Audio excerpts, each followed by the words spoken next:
Relationship advice. Update. My 25 male, now ex-girlfriend, 22 female, cheated on me with my now former best friend, 24 male. This has been a pretty horrible week. This guy has been like a brother to me since freshman year in college. He was dating this girl, 23 female, as well, and she is the one who found out and told me. We've hung out a fair bit as couples, and honestly, I never noticed anything besides the usual banter. It's the worst betrayal I can imagine. And since I found out, I feel like I've been walking underwater since. His girlfriend discovered it when she saw he was getting multiple Snapchats from my girlfriend while he was asleep, well after midnight.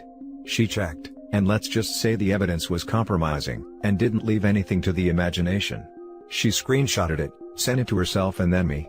I spoke to her very briefly on the phone, as long as we could both keep it together, just to make sure this was beyond all doubt. After that, I sent the screenshot to my girlfriend as well as my friend, told them it was over, and then blocked both their numbers. Neither has made the effort to reach out, which suggests to me it was likely they weren't just screwing and probably intended to break up with us eventually and get together. A masochistic part of me wants to know details, but I think it's best I don't. I imagine his girlfriend also handled things on her end. We're living under some pretty tough COVID restrictions, so there's not a lot I can do to take my mind off things right now. I just work and spend time in my own thoughts. I am probably lucky that I didn't live with my girlfriend yet. It was something I was thinking of bringing up with her ironically. I've told one other friend about this over the phone, but that's it. Haven't even told my parents yet. They love my friend like a son, and it's not a conversation I want to have, because I'd basically be admitting I'm an idiot who can't tell when two of the closest people to him are screwing him over. His ex sent me a text the other day, and asked if I could come over and talk. I'm in two minds about this. On the one hand, I'm mourning losing him over losing her by a lot. I was in this relationship for a year, and I've known him for 8 years. He was going to be best man at my wedding, and my kid's godfather. Seeing his ex is just going to be a reminder of what he did to me. Also, I'm not sure if she wants to meet because she wants to hook up with me or not. I admit that would probably feel good, though might not be healthy in the long run. Probably not thinking that far ahead though. On the other hand, if there's one person I feel I can bring myself to let my guard down with, it's probably her, because she is likely feeling the same thing. I want someone to express my grief to without feeling pathetic. What should I do? What are the pros and cons of going over to see this girl? Now for the top advice, before reading the updates. I don't necessarily think that going to see her would be that bad of an idea. It doesn't have to be for a hookup. I think you need someone to share in your grief right now. This could be good for you. Is it bad that the more I think about it, the more I actually want something physical to happen? That's not necessarily a bad thing either. You're hurt and want comfort. If both of you are up for it, then I see no issue. However, make sure you're not doing it out of spite for both of your exes, because that will only lead to confusion and possibly hurting both of you all over again. But if you both just want to fool around, then there's no harm in that. I don't really get the spite thing. Clearly neither of them care about either of us in the slightest, so us screwing wouldn't make a difference to them. I can't believe I'm saying this, but I want to do it just so I can feel more like a man again. Hooking up with the ex would be good revenge, and probably a good distraction, and who knows, maybe you guys would get along. However, would you feel like a piece of crap in the long run? In either case, I 100% think you did the right thing by blocking them both and focusing on yourself. Such a tough situation, wishing you the best, man. Edited in an update. And now for the first update. Thank you to everyone who commented on my first post. So, I ended up going over to my now former friend's now ex's place late last evening after dinner. She opened the door and didn't look great. Her eyes were kind of bloodshot. At first, I thought she had been crying recently, but she said she later hadn't slept much the past few days. Fair. It's been the same for me. We sat on her couch. I started off with thanking her for reaching out and letting me know what she had discovered in the first place. She said she wished she had approached me sooner because she had felt like things had been off for the past 3 months. According to her, it seemed like whenever the four of us hung out, the banter between my ex and hers had just started escalating a little bit, and there seemed to be an incremental amount of teasing and inside jokes. It never came close to occurring to me, because literally the last person I would ever suspect my ex of cheating with was my best friend. She admits for the longest time she also thought she was just imagining it, and figured it was normal for my ex and hers to get along so well because they were close to me. Hell, her and I ourselves also were extremely cordial, though the highlights of our relationship all revolved around her ex. We had organized birthday dinners for him the last 2 years, for example. The other things that are suspicious is that he started routinely getting notifications rather late at night, and he would often make innocuous excuses to leave the room when this happened. The latest round of restrictions hit 2 weeks ago, and before that, she noticed he would occasionally again make seemingly innocuous excuses in isolation about needing to run an errand, and not be back for like an hour and a half. At this point my anger was starting to build because it was likely he was dropping by my ex's place for a quickie. She said all this seemed innocent enough by itself, but altogether, it made her check his phone when the Snapchat came through while he was asleep. I didn't really want to hear about how their confrontation went, but the lease was in her name and she went to live with a friend for 3 days until he moved out. It seemed like he was strangely prepared for this eventuality. Makes me wonder. The thought that he might be shacking up with my ex right now really made my stomach turn. After she finished the story, we sat in silence for a bit. Part of me wanted to cry, but I was too angry to cry. She started to say something, but then she herself broke down and ugly cried. I was a bit hesitant, but I first took her hand and then hugged her. My anger dissipated into grief too, and I teared up some too, but tried to keep it together for her sake. I held her until she calmed down. She wiped her eyes and looked at me for a bit, and well, it happened. We kissed. I don't think either of us specifically initiated it. Was almost like the thought struck us both at the same time. I know I badly wanted it, for a bunch of reasons, not the least of which I just wanted to feel like a girl actually wanted me after what happened, but I pulled back and asked her if she was sure. She said she was, and well, one thing led to another. We went to her guest bedroom and did it. She led the way, and I'm very grateful she had that presence of mind, because I definitely did not want to screw her in the same bed my former friend used to. Not too much foreplay, but the act felt good enough. I guess my own barriers came down after the post-orgasm high went away, and it was my turn to cry and her turn to hold me. We fell asleep that way without too much else said. She woke me up this morning, and it turns out she made breakfast, something my own girlfriend never did for me for over a year. I was a bit envious because my former friend told me she did this for him regularly, and I am not a great cook. We didn't talk much, things were kind of awkward. She finally broke the silence and said that she slept better last night than the entire week beforehand. I admitted that was true for me too. I hadn't slept in an empty bed for a week straight since probably 2 weeks into my relationship with my ex. There was probably a lot more to say, but honestly, I really didn't know where to begin. I just wasn't processing anything. She just moved her chair next to mine and held my hand while I finished eating. Once I finished, she attacked me again and we ended up back in bed. After this, I didn't really have a choice about the talking because I had to get back home to start work. When I told her this, she teared up and begged me to stay, because just not being alone right now made her feel better. I kind of felt the same way at this point. COVID isolation sucks anyway, and it's even worse when you're going through what I am. I told her she could come back to my place if she wanted. She brightened up and asked me to give her 5 minutes. She ran to her room and came back with a small bag, including 2 changes of clothes. I noticed it and looked at her. She asked me if I was okay with it. I said okay without really thinking. We went back. I had a Zoom meeting for work at my desk in my bedroom, while she read in my living room. She isn't working right now. I came out for lunch and she kissed me, and while I was heating up some leftovers for us to eat lunch, she hugged me from behind with her chest pressed against my back. I won't lie, it just felt good. I don't know what else to say about it besides it felt good. It's mid-afternoon now and she's napping in my bed. I'm probably going to join her. I'm done early with work, and just spent the last 20 minutes typing this up. When I opened the fridge for lunch, it turned out she had brought a bunch of ingredients with her to make us dinner. I know some of what we're doing probably isn't the healthiest, and I wouldn't do it if it didn't make me feel better in the moment than I have the last week.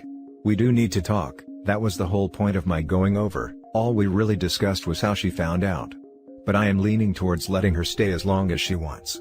In fact, I actively want her to at this point. COVID has made this whole situation worse because normally I'd be able to meet other friends and do other things. Under the circumstances, the pros of having her as round-the-clock company outweigh the cons. My place is probably the better spot for both of us because her breakup was more painful than mine, their relationship was thrice as long, and I myself don't want to be in a place that reminds me of my friend and the trust he betrayed. I'm just going to take it one day at a time. If anyone has any advice on what to do from here, let me know. Now for the second update. So, My former best friend's ex has spent the last 2 nights at my place. That first day, we napped together in the afternoon as we both slept horribly since everything went down. The way she clings to me while we're sleeping is honestly just tender and makes me feel all kinds of things. We woke up and had intercourse again, lol. She made dinner for us, and we spent the rest of the night just holding each other and watching Netflix. I probably could have gone another round, but she ended up crying again, and after she was done, I myself was too emotional to really want to do anything else other than cuddle and eventually fall asleep. I realized yesterday we really did need to talk. I decided to take the day off from work. I let her sleep in, and when she woke up, I finally sat her down. I started things off by saying that I was really glad she was here with me and that we were helping each other feel better. I emphasized that to me, this had nothing to do with our exes, and was not revenge acts. I wanted to be with her because it made me feel better, and I hoped it made her feel better too. She agreed that it definitely did, and that we were both dealing with a tremendous amount of hurt and trauma, and there wasn't anyone who could empathize better with us than each other. Which was why she wanted to stay till the end of quarantine, if I was okay with it. Dealing with what happened to us was going to take a while, and she wanted to be there for me, and have me be there for her. I was a bit taken aback, as she was basically talking about moving in with me for months, but I honestly felt the same way. Being alone in isolation the week after finding out was hell for me, and that was before I had even started to process what had happened. I was still thinking, and she told me she was moving out of her apartment regardless. She couldn't afford the rent without a job and without her ex, and she had a couple of potential subletters lined up before we met. She was planning on moving in with a friend, but she'd rather be with me. She could leave most of her things with her friend given my apartment was small, and if either of us needed space, she'd go there temporarily. She had taken my hand at this point and was starting to get a bit tearful. I finally agreed that this was a good arrangement. It all felt kind of crazy, but I was just thinking on emotion. She kissed me, hugged me really tightly, and we ended up doing it again. After this, she told me she was going to start going on birth control again so I wouldn't have to use a condom. I really wasn't expecting that. With that settled, we just spent the day together. Cuddled, watched some Netflix, and worked out together. I have some equipment in my apartment, part of why things are so cramped. We went for a walk to buy groceries. She insisted on paying, and cooked again. I haven't brought it up with her yet, but instead of splitting the rent, I was thinking of just letting her pay for groceries since she seems to like to cook anyway. Today, I took another day off from work. I have a lot saved up since it's not like I had the opportunity to use them much since the pandemic started, and we drove to her apartment where we met the friend who was going to store the bulk of her stuff. I'm now back at my place with the stuff she's keeping with us, and her friend is going to drop her back once she drops off the rest. I don't really know how I feel, except a lot better than I did when I made my first post. I'm just not sure if I should be doing this just because it feels good. I know I don't want to be alone, so for that reason alone in my gut I feel like this is the right call, but are things moving too fast? She's probably shown me more affection outside intercourse in 3 days than my ex did in the last 3 months of our relationships. Between the cooking and her desire to let me have unprotected action with her, everything feels kind of domestic. Which ironically, I never felt with my ex. I figure varying degrees of quarantine measures will last another 3 or so months, before vaccinations start to make things significantly better. At that point, perhaps she'll move out and we can take another look at things, perhaps try dating the traditional way if we want to. At this point I can't imagine not wanting to as long as the grief I'm feeling now is not a factor then. Hell, maybe we don't even need to do that and she can just stay on with me. I don't know, I am probably thinking too far ahead. I am nervous because of how unusual the situation is, but it still feels like the right call in my gut. I don't know exactly how I feel about her, except that I care about her and want her around because she makes me feel better and I want to do the same for her. Anyone have any advice? Anything I'm missing? Now for some closing advice. The unprotected ex thing is a beacon for trouble down the line, especially if you've both been cheated on. Probably should wear protection until you get tested, and make sure there's birth control in place. Maybe it will work out, but you guys really aren't in the right frame of mind to be making long-term decisions about a relationship or moving in together. This is way too fast. Thank you for pointing it out. I always used protection with my ex, and last I talked about it to my former friend, he and his ex always did too. I feel like perhaps she wants to do this for me because she never did it with him? It's the same thing as the cooking, something my ex never did. She just wants to do nice things neither of us did in our previous relationships. We'll use protection for now until her birth control takes effect. We're both definitely clean. We've literally only slept with each other and our exes, who were also sleeping with each other, in months. So, you both got cheated on by your partners and are now finding solace in each other since you two are both the ones who got screwed over? It seems really messy, and that you're using each other as a crutch to get over the betrayal. Neither of you had space or time to heal from your previous relationships, and are trying to settle into some sort of domestic bliss routine. Perhaps it's nice to have someone to relate with since she's been through the same heartbreak, but I don't anticipate this as the ingredient/recipe for a successful relationship at this current stage. Not really thinking that far ahead. You're right, maybe this won't be a long-term thing, though I hope it could be if things break right for us. I just want her around right now because she makes me feel better, and I do the same for her. COVID complicates a lot of things here. Just a couple thoughts. First, make sure you're both dealing with your issues from the ending of your previous relationships. Don't rug sweep them hoping they just go away, or they may turn into a ticking bomb waiting to blow up on you. Second, you two really need to communicate a lot. With the two of you going from casual friends to living together after shared trauma, you'll want to be sure any relationship is built on wanting to be with each other, and not just avoiding being alone. Maybe you can plan some dates outside the apartment that don't require restaurants, movies, etc. Go out on a hiking trail, plan a picnic, visit friends in a socially distant, outdoor setting, etc. Thank you. Yes, I know this will need to come up eventually, but everything is honestly just too raw and painful right now. We've both cried a lot and I still can't begin to process it. I told her we need to address this at some point and she agrees, but also said she can't do it right now. I don't honestly know if there's going to be a relationship after this. Ideally, I'd like to be the case. She's beautiful and a very kind person. I know her well enough, but I don't know her. You're right, it has to be about us as people, not what we're going through. It's another thing to work on. Can't do much in the way of outdoor dates unfortunately because it's cold beyond belief. I had some vague thoughts about perhaps a ski trip in a couple of weeks. And that's it for this video guys. If you have thoughts to share, leave a comment below.